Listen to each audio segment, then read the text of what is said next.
Art explains that the key to winning lies within you. In a dynamic speech at the 1987 Chicago Super Seminar, he talks about the power that lies in believing that you are special and that good things can happen to you. One of your jobs is to sell the dream.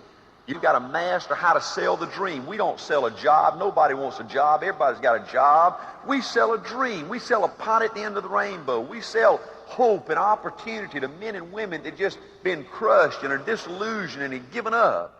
And then two, we're crusaders. You've got to master those two things. I'm always talking to you about the little things make a difference. The difference in winning and losing is this much. Folks, as far out as I can see now for the next 10, 15, 20 years, A.O. Williams is going to always have this little competitive edge over the competition, and it's going to give you a chance to win. And so I've worried that maybe you can't take winning. I mean, what it really takes, because I am a believer that experience is the greatest teacher in the world. You want to learn how to sell?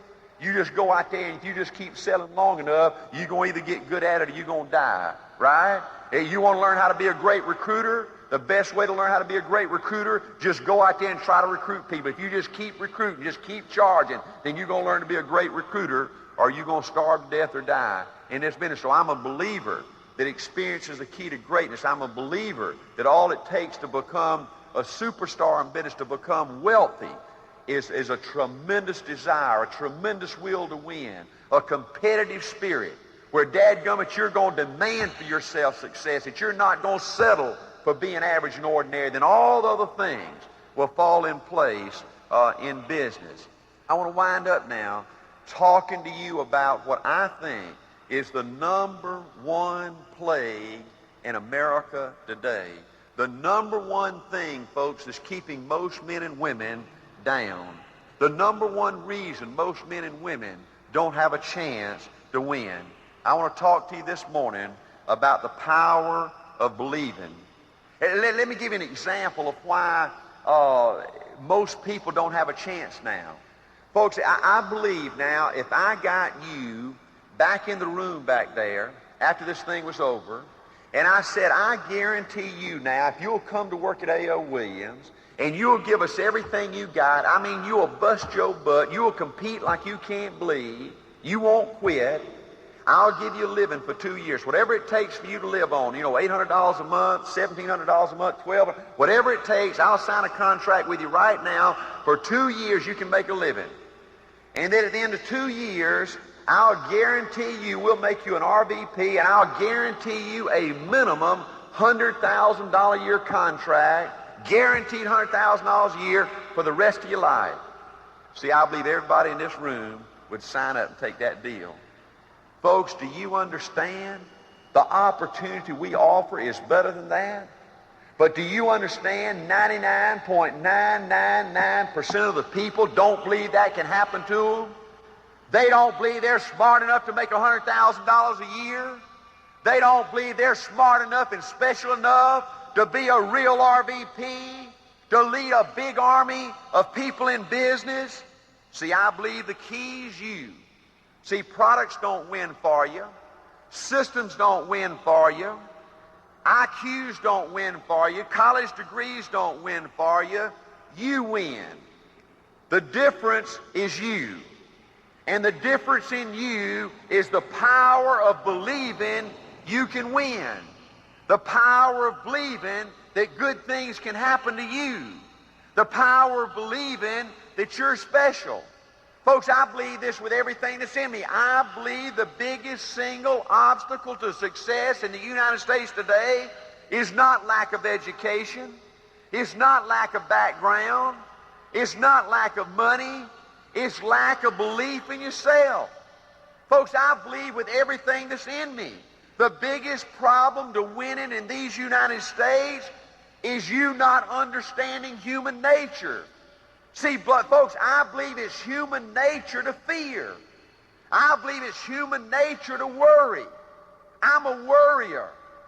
I thought because I worried every day, because I was scared every day, that something was wrong with me. That these people that drove the big cars, that lived in the big houses, that made the big money, that somehow they were different. They didn't look scared. They didn't look like they worried themselves to death.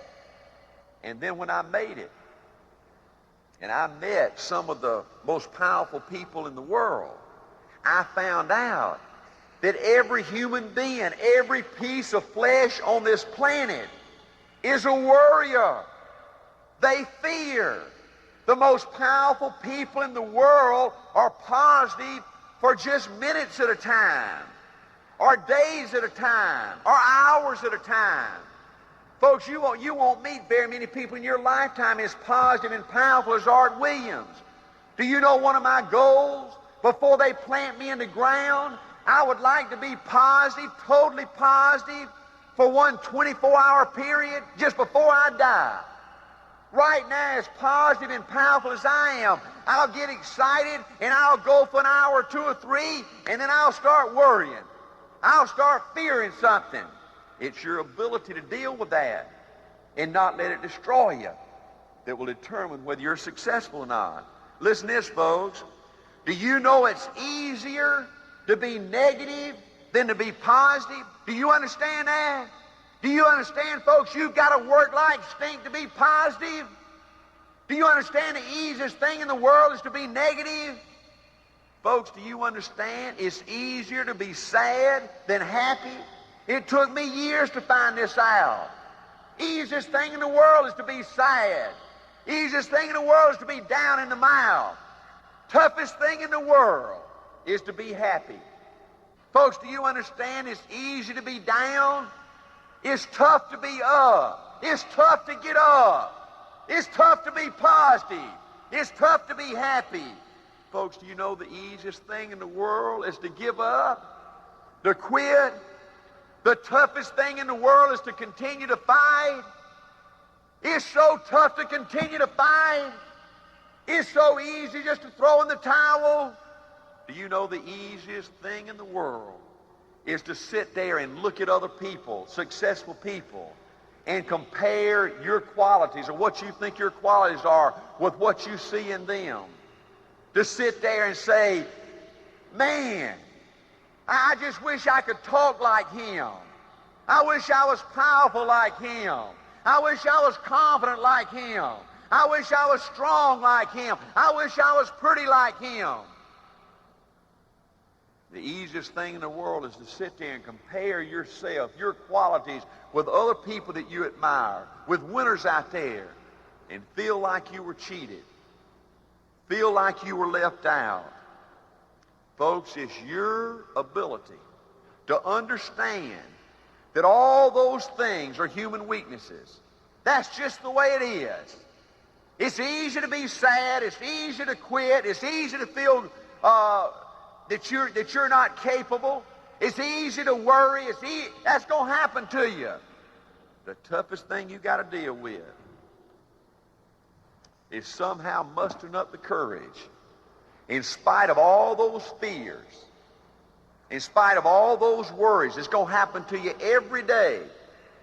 In spite of all those feelings of inadequacy, in spite of all those feelings every day of just giving up, of just quitting, just being down in the dumps, just being negative, in spite of all that, it's going to be your ability somehow to muster up the courage to flush that out, to reach down deep and find something inside of you that will allow you to go for it one more time, to go compete one more time, that will determine your destiny. See, folks, I believe with everything that's in me, nobody can motivate you.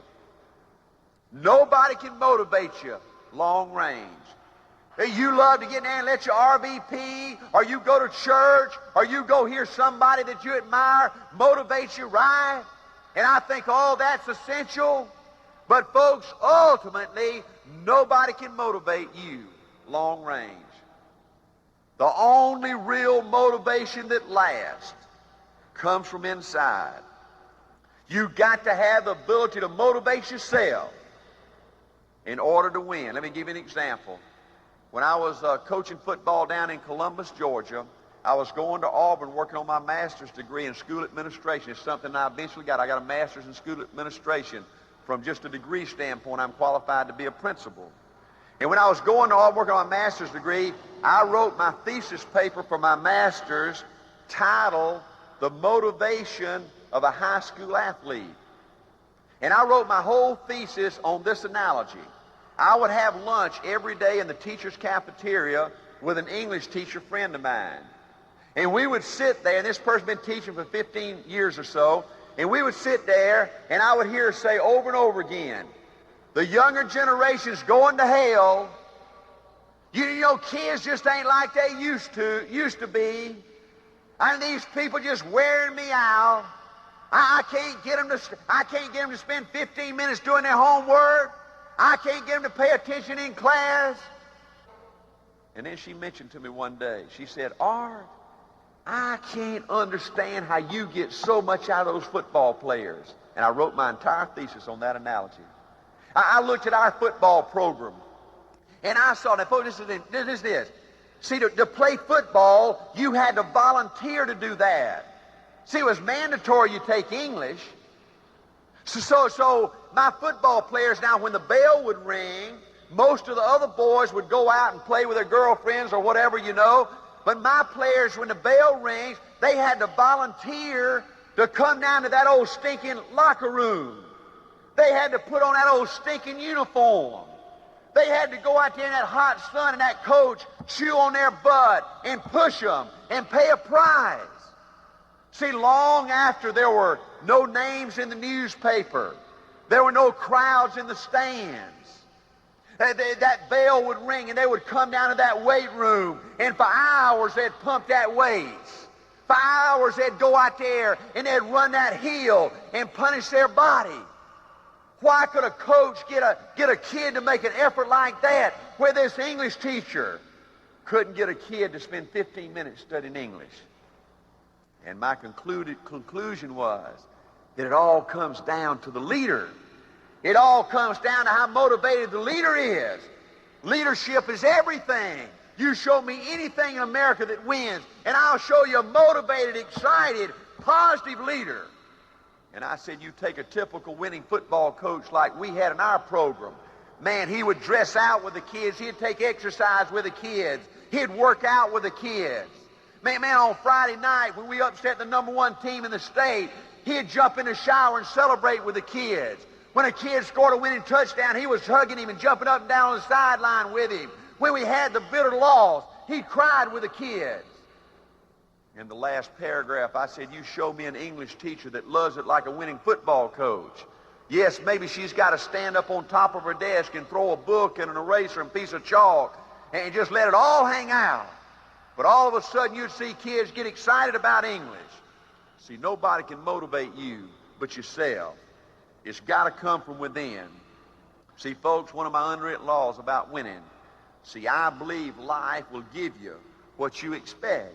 And most men and women have been so used, so abused, so put upon, that they don't see anything but unhappiness. They don't see anything but disappointment. They don't see anything but failure. Well, I'm here in Chicago to tell you, folks, if you believe you can, you can. If you believe you're special, you're special. If you believe you will, you will. But one of the biggest problems that are facing you is that most people have developed an ability to expect the worst. See, they expect the worst. And the reason for that is they don't want to be disappointed. They say, Art, I just can't afford to be hurt again. I believed in 2 or 3 things in my lifetime. I gave it everything I had, and I got killed. Art, I ain't got no more room for another major disappointment in my life. So rather than be disappointed, they don't have any high expectations. Let me tell you what's wrong with that theory. See, if you expect to lose, you will. If you expect bad things to happen to you, that's exactly what's going to happen to you. And whether you have high expectations or not, when you lose, you're still going to be hurt. You're still going to be disappointed. You're still going to hate yourself. You're going to hate your life. You're going to hate your business. Another big problem you've got to deal with is most people in these United States have been so hurt, they've been so disillusioned, they've been so put down that they're scared to fail, so they won't even try. They won't even try. They just live their whole life in a dadgum cocoon, thinking they're protecting themselves from disappointment and heartache. See, that was my problem, folks. 10 years ago, I took a good, long, hard look at Art Williams, and I didn't like what I saw. See, folks, the toughest person that you've ever got to sell is that dude looking in the mirror. See, you can lie to everybody. You can snow everybody for a period of time. But see, the toughest person that you've got to please is that dude looking you in the mirror. See, he knows you. You can't trick him. You can't fool him. And when I looked at Art Williams 10 years ago, I didn't like Art Williams. I didn't like what he had become. And I was sad and I was sick about it. See, 10 years ago, I looked back at my life, folks, and it scared me. It shook me up. If I had my life to live over again, I'd change so many things. You know, as a youngster, I didn't care about reading and writing and arithmetic, stuff like that. All I wanted to be was a good athlete. My dad was a coach. People that meant the most to me in my young life were coaches. I worked harder than most. I loved playing more than most. But I was just a little bit better than average. You know, my sixth game of my senior year in Tifton, Georgia, I broke my arm. I'd been a starting quarterback in that town for 3 years. Football was so important in that little old town of 10,000 people. On Friday night, they'd lock up the dadgum town, and everybody'd go to the football game. You know, my attitude was, man, I mean, these times are just going to go on forever. Man, I'm having fun. They're just going to go on. I took so much for granted, and then all of a sudden, the sixth game of my senior year, I broke my arm. Folks, I thought they were going to lock up the stadium. I thought they'd never play another football game in Cairo, Georgia. And you know what? The next Friday night, not only did they play, but they won. And I ain't had nothing crush my ego more than that in my dadgum life. 4 years later, I graduated from college. I got my first assistant coaching job in Thomasville, Georgia. 2 years later, I got my first head coaching job. All my adult life, as I looked at all my young life, as I looked at my adult life, all I thought I wanted to do was coach football. When I got my first head coaching job, folks, I was happy as pig in slop. There wasn't a happy human being on the face of this earth. I didn't like coaching. I love coaching. I worked harder than most coaches. I won more than most coaches. Coached for 7 years. I'd go to coaching clinic as an example. Back when I was coaching, Darrell Royal didn't invent the wishbone, but he's the guy that sort of made it famous down at the University of Texas. I went to Coach of the Year clinic, and maybe Darrell Royal would be speaking at 8 o'clock in the morning. Man, at 10 minutes to 8, I was in there in my chair. Man, I was always looking for an edge, something I can do to make me a better coach. I'd see these coaches stay out drinking or stay out late at night, and they'd waddle their butt in, you know, with about 10 minutes to go in missed his whole presentation. Or maybe they'd waddle in at 12 o'clock. I worked harder than most coaches. I loved it more than most coaches. I won more than most coaches. But 10 years ago, I looked back at my coaching career, and I was a little sick. I said, man, if I had my life to live over again, if I could coach one more time, I'd be so much better. I'd work so much harder. I'd love it so much more. I looked back at my young life. I said, man, if I could just go back to my high school years, to my middle school years, I'd enjoy it so much more. I'd love it so much more. I'd appreciate it so much. But see, life just goes. 10 years ago, I looked back at my first 7 years in business. I went to ITT, financial services, my first 4 years. The next year, I became a vice president with Waddell & Reed, who sold term insurance and mutual funds down in in the South, in Atlanta. I went as a vice president. I spent 7 years in financial services before we founded A.L. Williams. 10 years ago, I looked at those 7 years. It was just another rerun of my life. I loved it more than most. I worked harder than most. I made a little bit more money than most. I got more promotions than most. That ain't what I wanted. I was a little sick. I didn't want to be better than most. I didn't want to be a little bit better than average and ordinary.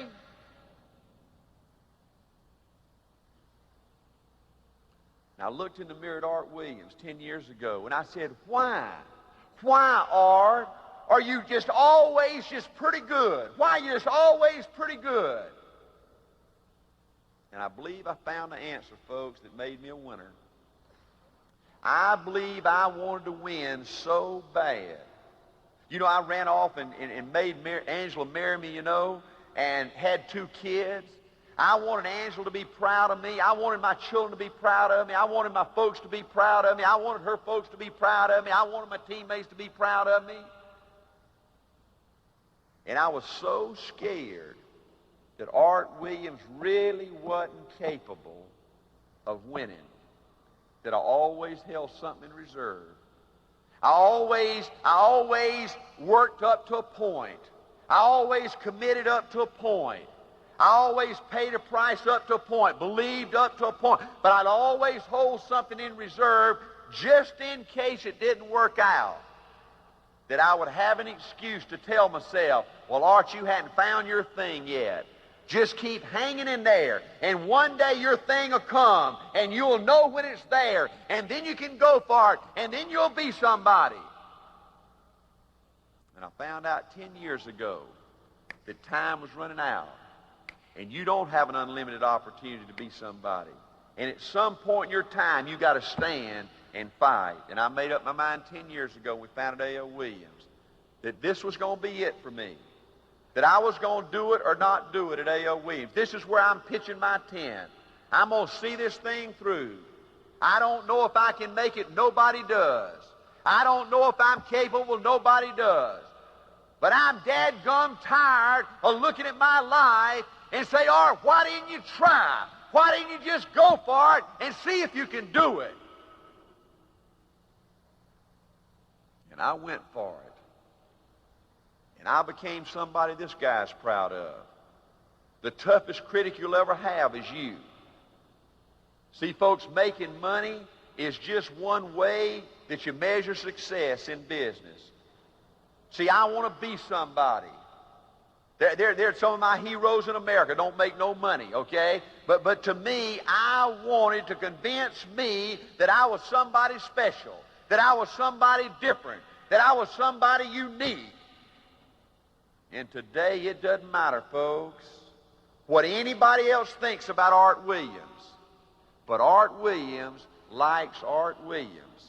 And that's the greatest feeling in the world. And there is no amount of money, there is no amount of press you can get in your life that will make you feel as good about anything as that. See, I was scared to try. Listen, I was scared. I was scared to try. Scared I couldn't do it, and I didn't know if I could live. Feeling about myself that I was average. I went for it, and I did it. Worst 2 words in the English language, folks, is I can't. Worst 2 words. You can do anything. But you got to tell yourself every day, I can. You got to tell yourself every day, I can. I will, because I want to. See, I believe the greatest challenge you're faced with is these fears and worries and doubts keeping you from trying. One of the greatest things that have been told to me in my life, one of my early managers in ITT says, Art, 99% of the things you worry about never happen, so why worry? I wish I could apply that to my life today. I believe it's your ability, folks, to try, to go for it, to believe that you're special, to believe that you're unique, to believe that you're different.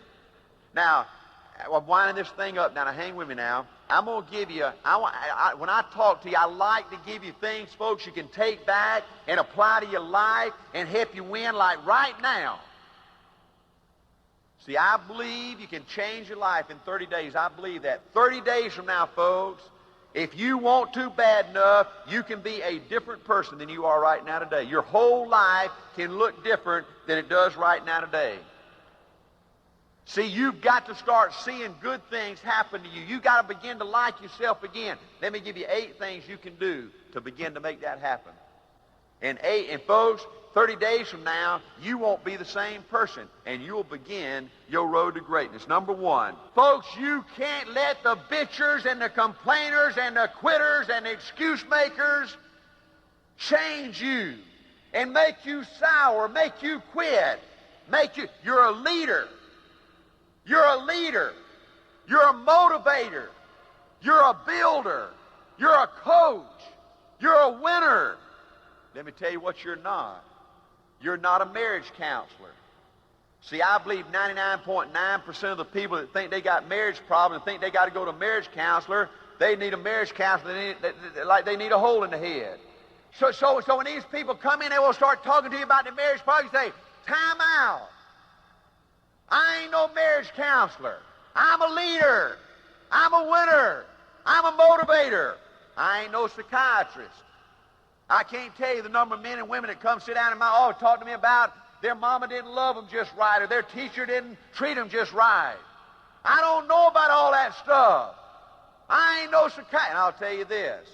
I'm a winner. I'm a builder. I'm a motivator. I ain't no banker. I ain't no banker. I don't loan money. I've loaned and given away more money than most of you will make in your lifetime. Do you know, folks, I have never loaned a penny to anybody that didn't need some more a few months down the road. I ain't no banker. I'll give you everything I got. I'll give you my positive attitude. I'll give you my toughness. I'll give you my best. But I ain't giving you my money. Because all that does is delays the dadgum problem. I ain't no mediator. It amazes me how people can't live with a human race. I ain't spending my life settling disputes. If you can't get along with a human race, don't let the door hit you in the butt. Hey, I ain't no babysitter. I'm a leader. I'm a winner. Folks, if you want to win, principle number 1, you got to spend time with those that want it, those that believe, those that are positive, those that want to show up and fight. Number 2, you got to learn to treat people good. I believe, folks, by learning to treat people good, you begin to like yourself. I believe that. I believe you've got to develop the ability to look for the good things in people. And that is so foreign to the way most of these universities and people teach you to treat people. In business, they teach you to operate at a distance. Don't get to know your people. That's not tough management. Bull. You got to learn to love your people, to care about your people, to get to know your people. You got to learn to treat people good, and that's got to spill over into your personal life as well as your business life. You can't wake up in the morning, beat your wife and your kids, and then go to office and be a good people person. Number 3, you can't listen to the doom and gloom crowd. Easiest thing to find in these United States today is somebody to tell you you can't do it. Somebody to tell you it won't work. Folks, I tell you, one of the saddest things I see in America today is men and women that stick their head up, trying to do something, trying to make a difference, and rather than applaud you and say hallelujah, they try to pull you back down, knock your head off, say bad things about you. Don't listen to the doom and gloom cloud. Number 4, don't worry about what others say. Don't worry about what others say. Folks, I'm telling you, even your family, even your closest friends, they talk behind your back. You know, when they're talking to you, they might say, I'm happy for you. You're going in business, wonderful. You're going to make a lot of money. Boy, on the outward, they might be applauding. But behind your back, most of them hope inside that you fail. So it don't make them feel bad. See, folks, the only way for people not to talk about you is don't do nothing.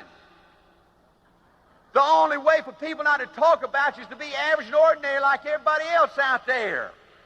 Don't worry about what others say. The only person you got to prove to something to, the only person ultimately's got to feel good about you is that dude looking in the mirror, right? That's the person you got to prove something to. Number 5, don't worry about things you can't control. Let me tell you some other sayings I want on my tombstone. Like all you can do is all you can do. Let me tell you another couple of jewels I've come up with. Listen to this. This is brilliant. The sun's going to come up tomorrow, and it's going to go down tomorrow night. And it's going to come up the next day. Folks, do you know how many men and women are blowing their opportunity to be somebody because they think the world's coming to an end? They think we're going to have a nuclear war. They think AIDS is going to spread to all the good folks in this country. Right?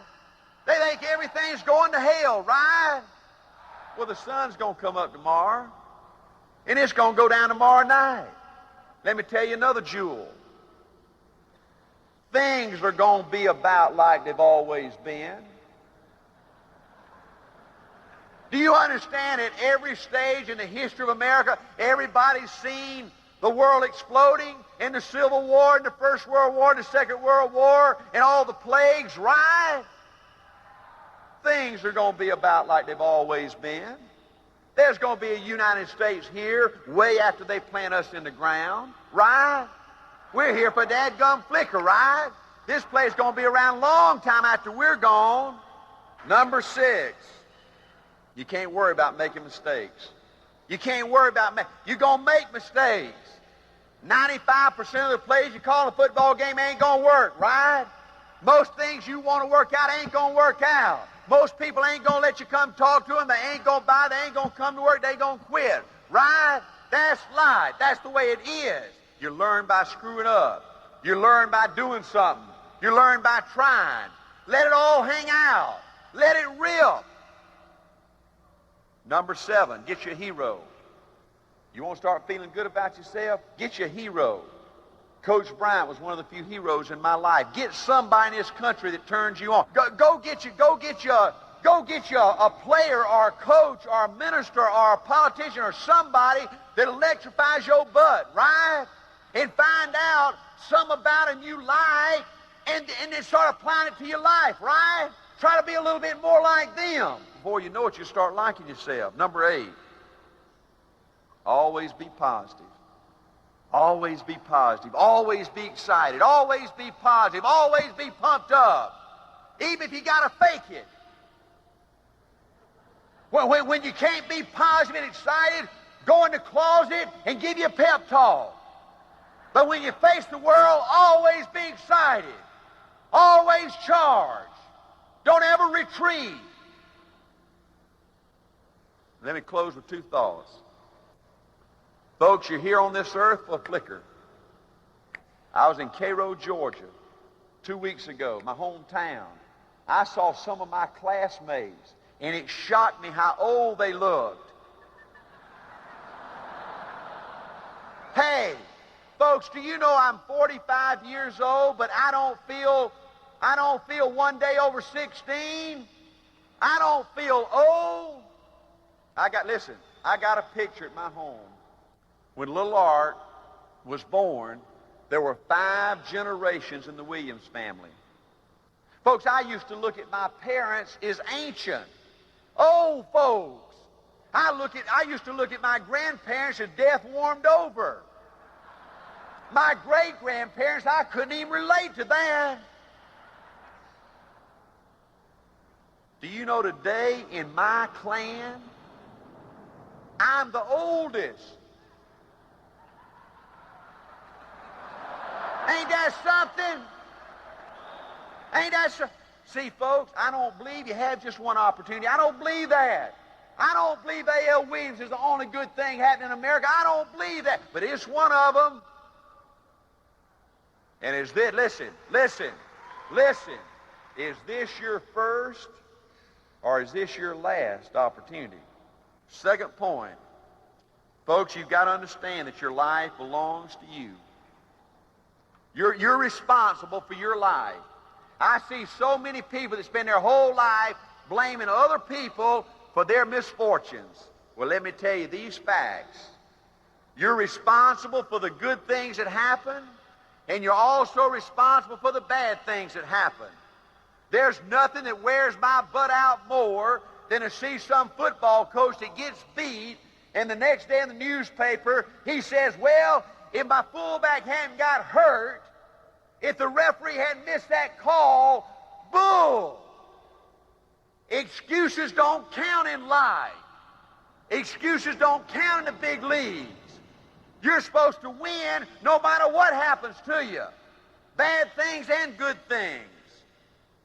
The only thing people remember is what's on the scoreboard. What's your scoreboard going to read when they click your light out? You going to be somebody? You going to be a winner? Time will tell.